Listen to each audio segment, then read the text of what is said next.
Bonjour YouTube et bonjour chers internautes et bienvenue au Manga Café, le format que tout le monde aime, bien sûr, les 4 nouveautés qui vont arriver en septembre et qu'il faut lire absolument.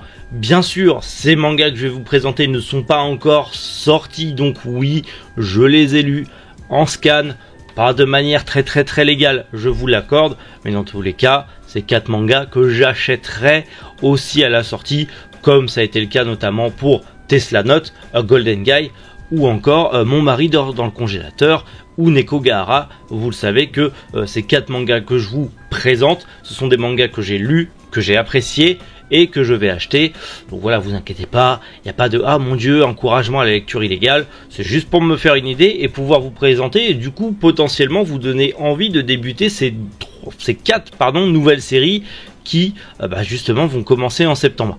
Mais trêve de bavardage et d'introduction trop longue, il est temps de passer au premier des 4. Meurtre dans le Décagone. Meurtre dans le Décagone est un manga de Atsuji et Yukito et dessiné par Kiyohara Hiro. Ce manga est prévu aux éditions Pika pour le 7 septembre. Donc voilà, vous savez l'éditeur, vous avez la date. Et en gros, de quoi ça parle? Un groupe d'étudiants membres d'un club d'amateurs de romans policiers partent en vacances sur l'île de Tsunojima.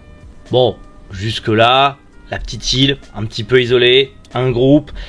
Ah, ça fait un petit peu souviens-toi l'été dernier et vous allez voir, c'est un peu le cas. Ils vont résider justement dans le Décagone, un bâtiment à l'architecture surprenante créé par Seiji Nakamura, qui d'ailleurs, le créateur de ce bâtiment, est mort 6 mois avant l'arrivée du groupe, dans des circonstances assez mystérieuses. Oui, vous l'avez compris, c'est clairement un survival game. Alors, survival game, oui et non. Puisqu'il se passe des événements bizarres dans ce Décagone, il se passe surtout des événements assez étranges sur cette île. Et on va se retrouver avec une histoire presque à huis clos sur une île, loin de tout, sans possibilité d'échapper à cette île et à ce qui s'y passe. C'est un fabuleux mélange entre... Tomodachi Game au niveau du dessin, au niveau surtout de la personnalité de certains personnages.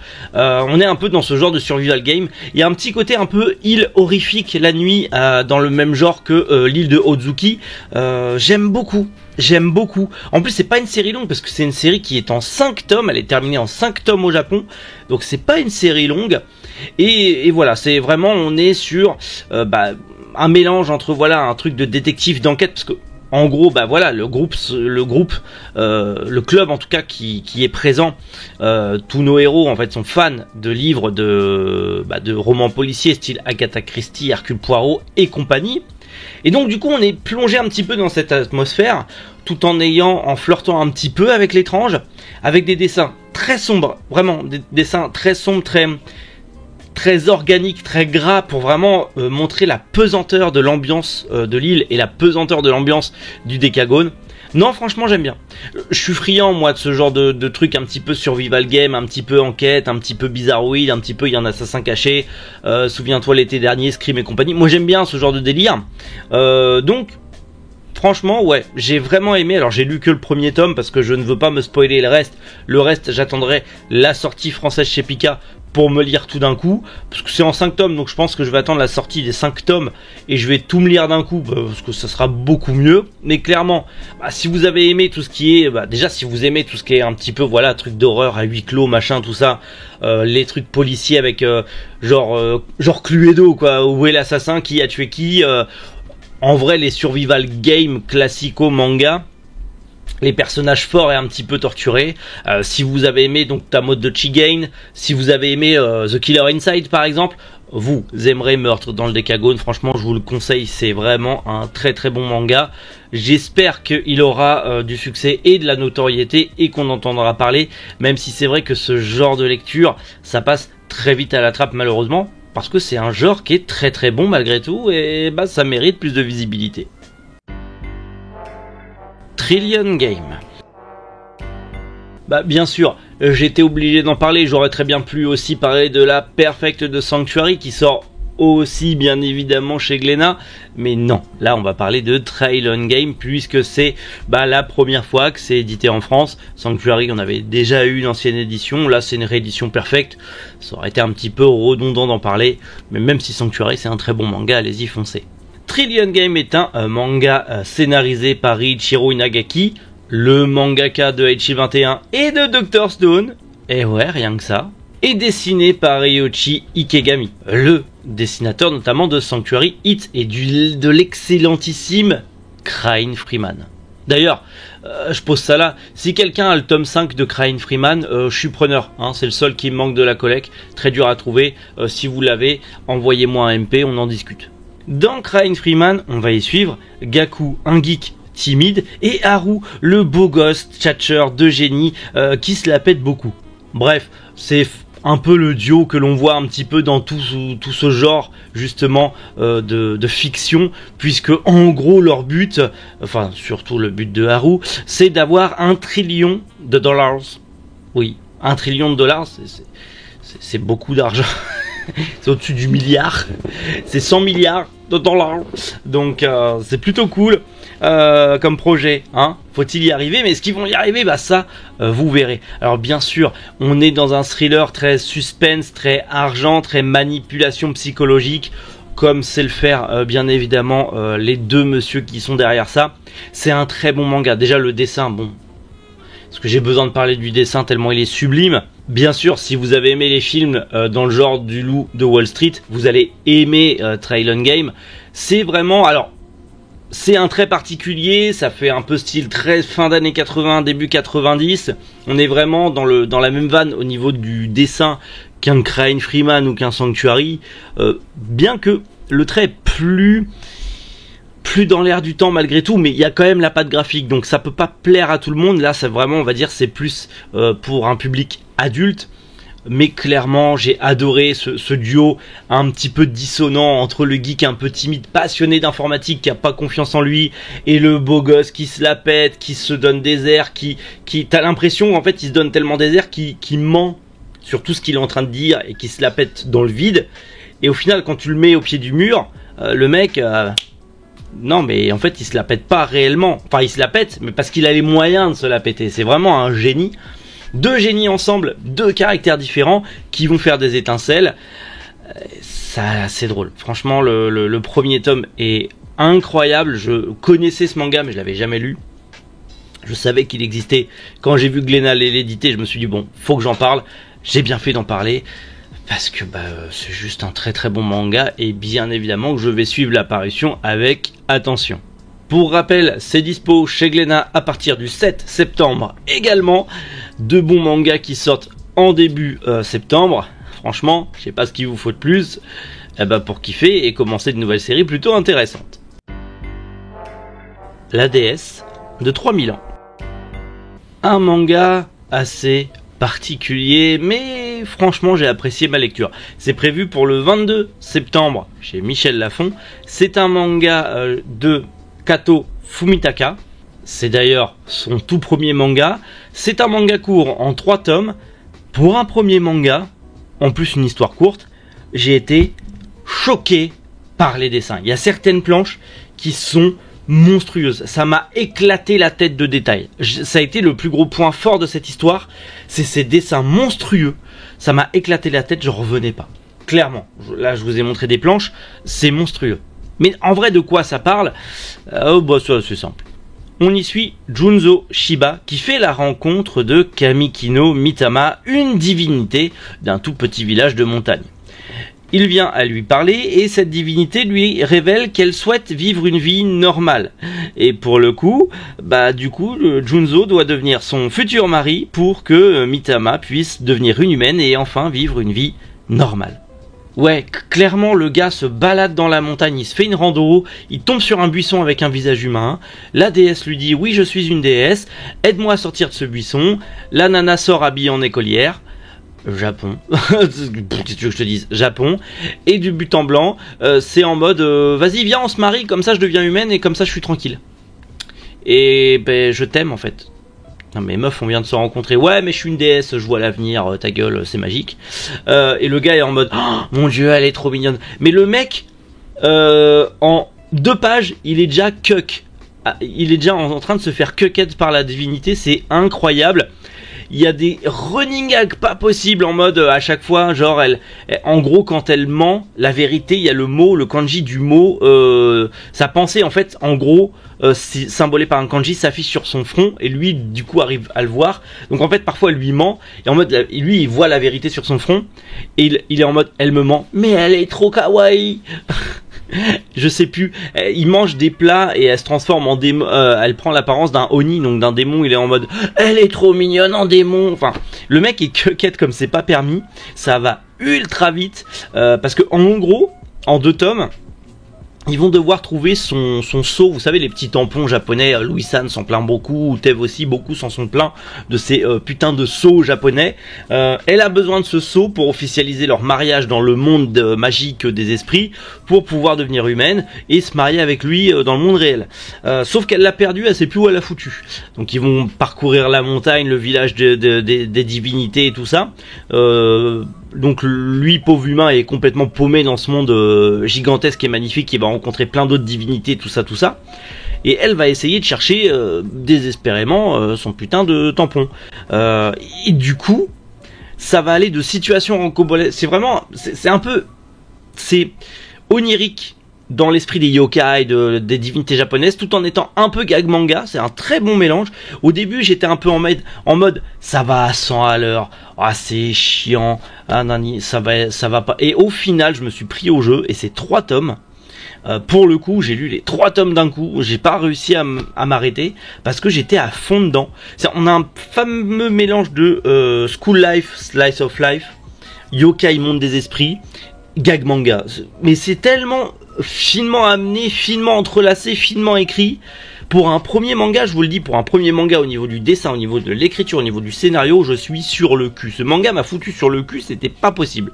J'en reviens pas. Alors, je peux comprendre que ce genre de manga ne plaise pas à tout le monde. Attention, moi j'ai aimé, ça veut pas dire que vous allez aimer, ça veut pas dire qu'un tel ou un tel youtubeur ou n'importe qui critique, entre guillemets, enfin qui parle de manga, qui fait des reviews, va aimer. Le goût de chacun, vous connaissez, voilà. Chacun est libre d'aimer ce qu'il veut ou pas. Mais en tout cas, moi, j'ai beaucoup aimé. Ça a été un petit peu la même vague que pour Elegant Yokai Apartment Life. C'est vraiment le manga où je me suis dit, ça parle de surnaturel, je kiffe ça. Ça parle de légende japonaise, je kiffe ça, donc ça va m'intéresser. Mais sans plus.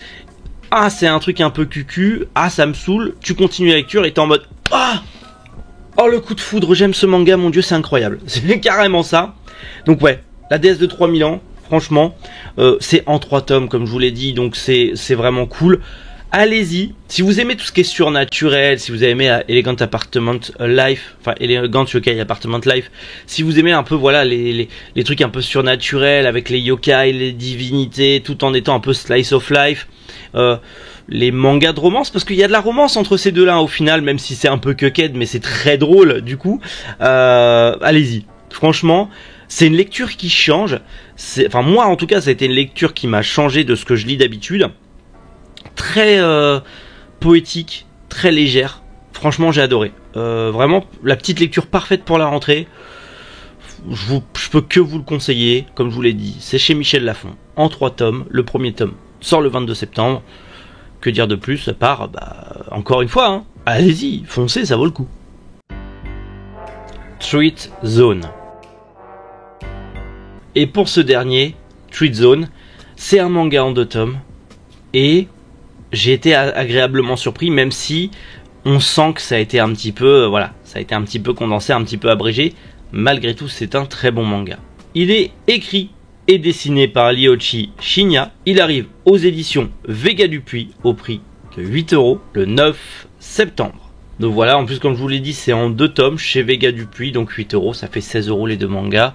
C'est même dommage que du coup Vega Dupuis n'ont pas sorti les 2 tomes en même temps, genre en faisant un pack ou avec des ex-libris, tout ça, ça aurait été cool parce que c'est en 2 tomes. Je trouve ça un peu limite dommage de sortir un tome et après d'attendre, je sais pas quand sortira le tome 2. Je trouve ça dommage, mais en vrai c'est pas grave. T'attends d'avoir les 2 tomes et tu lis les 2 tomes d'un coup, parce qu'il faut lire les 2 tomes. Clairement, faut lire les 2 tomes, parce que là, juste lire un tome et après attendre, du coup, le manga va devenir oubliable. Faut lire les 2 tomes et se dire, voilà, faut attendre au moins. Prenez le tome 1, le lisez pas, prenez le tome 2 après, c'est ce qu'il y a de mieux. Mais déjà, est-ce que ça peut vous plaire? Je vais vous dire ça de suite. Dans Treat Zone, on va suivre un petit génie de l'informatique qui règne en maître sur le monde technologique. Pourtant, du jour au lendemain, il se voit poursuivi par la police pour meurtre. En effet, sur les réseaux sociaux circulent des vidéos de lui en train d'assassiner des gens. Mais est-ce que c'est vraiment lui? Il est persuadé d'être victime du procédé de deepfake. Vous savez, deepfake, c'est quand vous arrivez en fait à changer un visage et mettre un autre visage sur un autre corps. Vous savez, du coup, comme on est dans un monde un petit peu avancé, le procédé est encore beaucoup plus facile à faire, même sur des caméras de surveillance. Et du coup, est-ce que vraiment c'est un deepfake ou pas? On le saura. La seule solution pour lui, enquêter et retrouver le pirate pour prouver son innocence tout en échappant aux policiers. Alors là, on sent très bien. Alors déjà, il y a un petit peu une grosse inspiration Ghost in the Shell. Alors attention, Ghost in the Shell dans l'univers du métaverse, dans l'univers d'internet, un petit peu voilà les pirates informatiques, un peu la Puppet Master. J'aime beaucoup ce petit clin d'œil qu'il y a eu au Puppet Master. J'aime beaucoup. Il y en a un, vous le verrez. Et surtout, j'aime bien ce côté. On est vraiment plongé dans un thriller qui pourrait arriver en fait dans notre monde réel. On est dans un monde fantasmagorique, on est dans un monde imaginaire, dans un futur dystopique, mais ça pourrait arriver en fait. Ça pourrait arriver avec Internet. On pourrait faire un deepfake sur une personnalité connue, tout en, enfin je veux dire, quelqu'un qui se filme en train d'assassiner des gens pourrait ensuite deepfaker avec le visage, je sais pas moi, d'un youtubeur, d'un streamer connu et dire bah vous avez vu lui il a tué des gens, vite il y a des preuves vidéo. Et là la police, bon, surtout que là en gros la police va pas chercher à savoir si c'est un deepfake ou pas, ils vont chercher à l'arrêter parce que bah c'est un meurtrier, donc faut l'arrêter de suite avant qu'il recommence. Donc lui il se retrouve seul. Heureusement, il maîtrise Internet et c'est un bon petit hacker, mais le mec, il est quand même poursuivi et il doit trouver en plus qui a fait le deepfake et essayer de prouver son innocence. On est dans une course très haletante, dans une enquête très haletante, un thriller très haletant qui utilise tous les outils des réseaux sociaux et d'Internet. Je trouve ça dommage que ça ne fasse que 2 tomes. En vrai, c'est une série, je pense qu'elle aurait pu faire 10, allez 12 tomes. Facile, ça aurait pas été dérangeant.